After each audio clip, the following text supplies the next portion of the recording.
Assalamualaikum warahmatullahi wabarakatuh.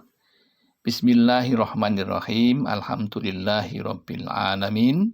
Hadana li hadza wa ma kunna linahtadiya laula an hadanallah. Allahumma shalli wa sallim ala sayyidina Muhammad wa ala ali sayyidina Muhammad, amma ba'd. Jamaah Al-Fatih Channel dan sahabat YouTube dimanapun Anda berada.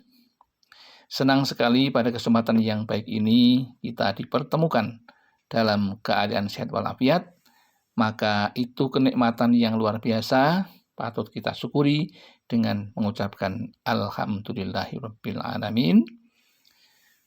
Shalawat dan salam semoga tercurah keharibaan baginda Rasulullah, Nabi yang kita cintai dan kita ikuti sunnah-sunnahnya.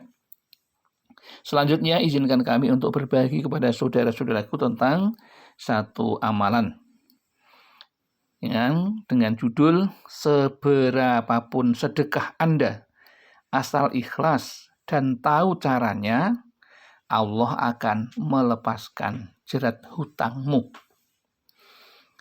Sudah kita pahami bersama bahwa orang yang berhutang itu hidupnya tidak akan tenang. Banyak rasa malu, khawatir, ya, susah semuanya.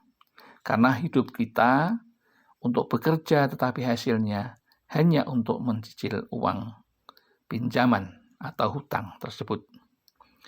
Maka ketika kita mengalami seperti itu sebagai orang yang beriman, tentu akan lari kepada kitabullah atau firman-firman Allah. Bagaimana menurut Allah? Menurut Allah, jika kita punya hutang, itu bukan kita harus menghutang lagi, tetapi kita harus banyak bersedekah. Walaupun sekecil apapun, bahkan digambarkan satu buah kurma, itu sudah satu sedekah yang dihitung oleh Allah kebaikannya. Allah menyampaikan, sesungguhnya orang-orang yang bersedekah, baik laki-laki maupun perempuan, dan meminjamkan kepada Allah dengan pinjaman yang baik, akan dilipat gandakan balasannya bagi mereka. Dan mereka akan mendapatkan pahala yang mulia. Quran Surat Al-Hadid ayat 18. Itu satu seruan dari Allah untuk kita memberikan sebagian rezeki kita. Saya percaya Anda pasti punya uang. Sedikit pun tidak masalah. Tetapi tentu ini ada tata caranya. Ya. Jika kita ingin bersedekah, maka kita harus tahu juga yang namanya adabnya. Ya. Adabnya. Kalau niatnya yang panjang juga ada, tetapi ya minimal Anda ketika bersedekah adalah yang pertama adalah niat untuk mencari ridho Allah, ya, untuk menjalankan perintah Allah, karena memang diperintahkan untuk bersedekah. Bahkan ketika tidak punya apapun, kita tetap dianjurkan bersedekah meskipun dengan perbuatan dan perkataan yang baik, itu pun juga sedekah. Jadi tidak alasan orang tidak punya tidak bisa bersedekah. Karena dengan perkataan yang baik saja itu sudah dihitung sebagai sedekah oleh Allah Subhanahu wa Ta'ala. Itulah hebat dan luar biasanya maha kasihnya Allah kepada manusia. Lantas bagaimana caranya? Ya, untuk bersedekah sebaiknya juga Anda perlu tahu siapa saja yang perlu dan pertama kali diberikan sedekah. Jika itu diberikan kepada orang, maka yang pertama adalah orang tua kita. Yang kedua adalah guru-guru kita. Yang ketiga adalah saudara dekat kita. Yang keempat adalah tetangga-tetangga kita.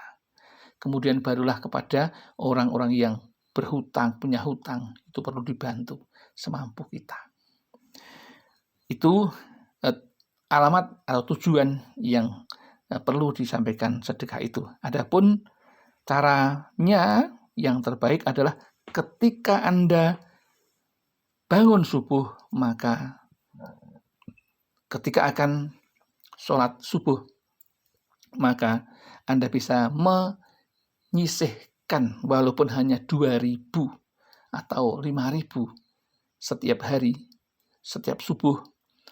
Insya Allah dalam waktu 40 hari ketika Anda bisa menabung dengan rutin, meskipun hanya sekecil, katakanlah 1.000, maka berikanlah setelah 40 hari kepada orang yang membutuhkan. Bisa Anda wujudkan dalam bentuk uang, bisa Anda wujudkan dalam bentuk makanan atau yang lain. Maka yang perlu diketahui adalah adabnya agar berterima sedekah kita. Yang pertama tadi niatnya harus ya dalam rangka mencari ridha Allah, bukan untuk mencari sensasi atau mencari agar menjadi terkenal. Tidak itu ya.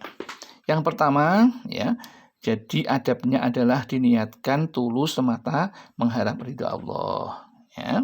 Kemudian yang kedua, menggunakan harta yang halal. Jadi kalau banyak itu haram tidak akan diterima. Sebaliknya yang kecil kalau itu baik maka akan diterima. Kemudian berasal dari usaha yang baik. Kemudian merahasiakan sedekah kita sebaiknya. Ya.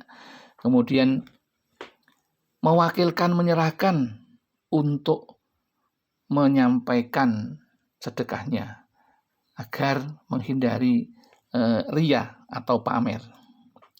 Kemudian mendoakan agar sedekah itu bermanfaat. Kemudian mendahulukan orang-orang yang soleh, orang tua kita, guru kita, ya, fakir miskin, tetangga dekat. Kemudian tidak menunda sedekah. Ya. Kalau sedekah itu berkaitan dengan masalah hukum, ya wajib, maka jangan sampai kita menunda. Misalnya membayar zakat, ya, membayar zakat fitrah misalnya. Jangan sampai kita menunda. Kalau itu diberikan setelah lewat dari Lebaran maka tidak akan sah. Kemudian tidak boleh mengungkit-ungkit apa yang kita berikan sedekah kita kepada orang lain. Dan tidak boleh pula karena mungkin satu hal orang tersebut tidak baik dengan kita, sudah dikasih, kemudian kita memintanya, itu pun juga tidak dianjurkan. Ya. Maka itu hal-hal yang penting seperti itu Anda ketahui jika Anda ingin bersedekah agar berterima di sisi Allah dan akan dibalas dengan lipat ganda, sehingga hutang-hutang Anda, syarat hutang Anda akan menjadi lepas karena ridha Allah Subhanahu wa ta'ala. Demikian yang dapat kami sampaikan. Ada kekurangan kekhilafan, kami mohon maaf yang setulus-tulusnya. Akhirul kalam billahi taufiq wal hidayah wal inayah wal barakah. Assalamualaikum warahmatullahi wabarakatuh.